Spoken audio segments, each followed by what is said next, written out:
What did it feel like being in the corner there? You feeling the juices flowing now? It's been a long time. It's always different being in a corner versus like being the fighter. Because when I'm fighting, it's all in my hands, it's all in my control.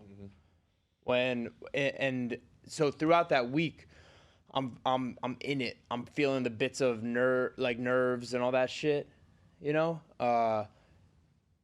And it's heightened, it's high, but at the same time, it's you like when it gets towards the end, like when we're about to leave the locker room, and I got a picture of Tony, armpit sweat on his shoulders, like he was like boy was sweating because he was feeling it too, you know what I mean? Like, yeah. And I was feeling the same thing, like it's a very sudden and a very late flash of nervousness where you're like, we're about to go send him in there and we're gonna be on the outside of there, just, you know what I mean? And so it's different. It's like a little bit of a helpless feeling.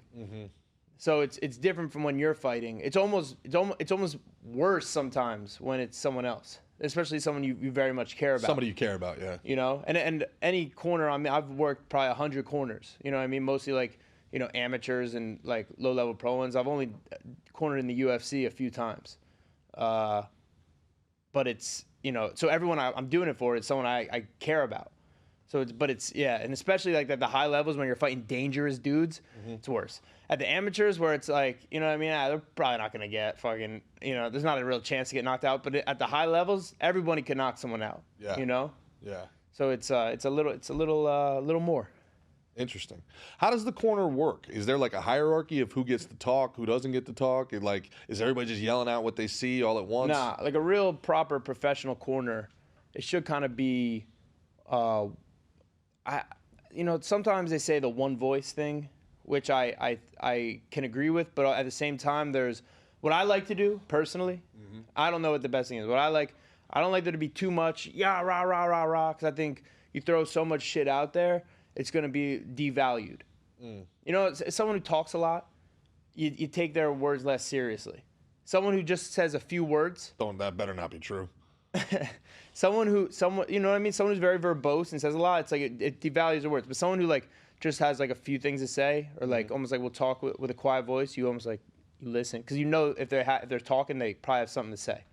Right? So I think not too much. Like, I've been in corners where I'm tapping people and like grabbing their knee, like, shh, stop, let him, he's good, he's seeing things, everything's okay. I think like there's a quick, like it was me, Tony, and Sean Soriano, and we would have little discussions amongst ourselves, like, all right, this or this, all right, yeah, he's got to do this, all right, we see that, you know what I mean? We'd have a little discussion there so that when we get into the cage, we're not all just, I think this and I think this and I think this. We, you know what I mean? We have a concise. And Sean Soriano being like one of the, like, probably the captain of Kill Cliff team, Henry's like understudy. He's kind of the, you know, me and Tony kind of deferred to him. He's gonna be the first voice in there. And then I had a little something to say at the end, but yeah, it was kind of like, you know, me and Sean went in there. They let two people in, one person stays on the outside. That's the way it works.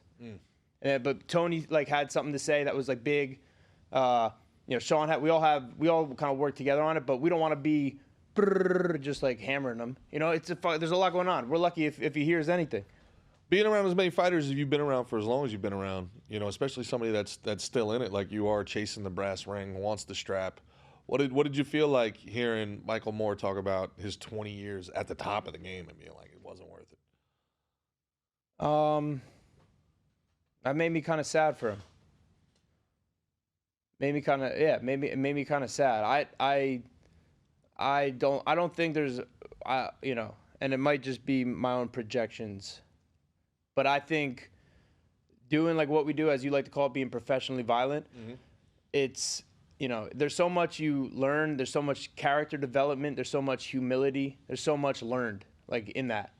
Again, I say it all the time, having to confront reality and have to be brutally honest makes you look at the world through a certain set of eyes that I think a lot of people lie to themselves. A lot of people get away with being able to lie to themselves about shit where you can't there.